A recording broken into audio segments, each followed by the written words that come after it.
চলো আজকে একটা দারুণ রেসিপি দেখাই তোমাদের। টাটকা রুই মাছের কাঁচা মাছের ঝাল যারা খেয়েছেন তারা তো জানেনই কি অপূর্ব তার স্বাদ। রান্নাটা হচ্ছে একটা আর্ট, যদি খুব সুন্দরভাবে করা যায় তাহলে কিন্তু খুব সুন্দর টেস্টি হয়। আনকমন যে রান্নাগুলো সেগুলোই তোমাদের সাথে শেয়ার করার চেষ্টা করি। এটা এত সুন্দর টেস্টি হয়, সবাই হাত চেটেপুটে খেয়ে নেয়। এর জন্য লাগবে বড় সাইজের টাটকা রুই মাছ। মাছগুলোকে আমি খুব ভালোভাবে ধুয়ে নিয়ে তার মধ্যে অল্প লেবুর রস দিয়েছি কয়েক ফোঁটা, আর তার সাথে দিয়েছি দই, টক দই আর লেবুর রস দিয়ে খুব ভালোভাবে মেখে নিয়ে তার মধ্যে দিয়েছি সর্ষের তেলটা একটু বেশি করে লাগবে, আর দিয়েছি গোলমরিচের গুঁড়ো যাতে আঁশটে গন্ধটা না থাকে। ম্যারিনেট করে বেশ কিছুক্ষণ রেখে দিয়েছি। এরপর সাদা তিল, পোস্ত, টমেটো আর আমন্ড বাদাম দিয়ে একটা পেস্ট বানিয়ে নিয়েছি।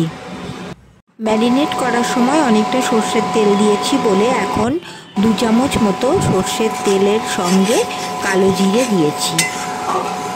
তারপর তেলটা যখন একটু গরম হয়ে গেল তখন ওই পেস্টটা তার মধ্যে দিয়ে দিলাম। এবার খুব ভালোভাবে নাড়তে হবে। গ্যাসটা লো ফ্লেমে দেওয়া আছে। এবার খুব ভালোভাবে নেড়ে নিচ্ছি। নেড়ে নেওয়ার পর দেখো ফুটে উঠেছে একটু, যেহেতু তিল আছে বলে একটু নেড়ে নিলাম। তারপর ম্যারিনেট করা মাছগুলো তার মধ্যে দিয়ে দিলাম। তো মাছটা দেওয়ার পর যেন দেখতে হবে প্রত্যেকটা মাছের ভেতর যেন এই মশলাটা ঢোকে। আবার একটু ভালোভাবে নাড়িয়ে নিলাম।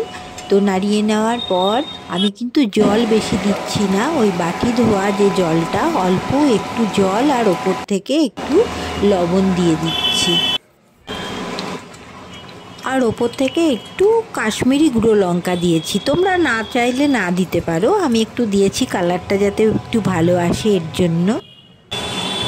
তো আবার একটু নেড়ে নিলাম। নেড়ে নেওয়ার পর ওপর থেকে একটা ঢাকা চাপা দিয়ে দেবো, কারণ এটা আমি মাইক্রোওয়েভে করি, কিন্তু তোমাদেরকে দেখানোর জন্য আমি এটা কড়াইয়ে করলাম। কয়েকটি লঙ্কা এর ওপরে দিয়ে দিলাম, কারণ টেস্টটা না ভীষণ ভালো আসে ওপরে যদি লঙ্কাটা চিড়ে দেওয়া যায়। তো দেখো একদম কমপ্লিট রান্না, কি সহজ তাই না? আর কিন্তু ভীষণ টেস্টি, তোমরাও করে দেখো। গ্যাসটা এবার একদম সিম করে ঢাকা দিয়ে 10 মিনিট রেখে দেব। কি ইজি না? হয়ে গেল। দেখো রান্নাটা কি তাড়াতাড়ি। আমি এই শর্টকাট রান্নাগুলো এত সুন্দর করি, আর টেস্টটাও কিন্তু ভীষণ ভালো হয়। সবাই যেটা বলে আর কি বাড়িতে, যে ভীষণ ভালো হয় বলেই তোমাদের এইটা দেখালাম রান্নাটা। তোমরাও এইভাবেই করবে, ভীষণ ভালো আর ভীষণ চটজলদি হয়ে যায়। এখনকার দিনে আর বসে বসে অত সময় কারোর নেই অতক্ষণ ধরে রান্না করার। যত সহজ রান্নাগুলো নিয়ে তোমাদের সামনে চলে আসবো। আর সাথে ছিল গরম গরম মাছের ডিমের পকোড়া।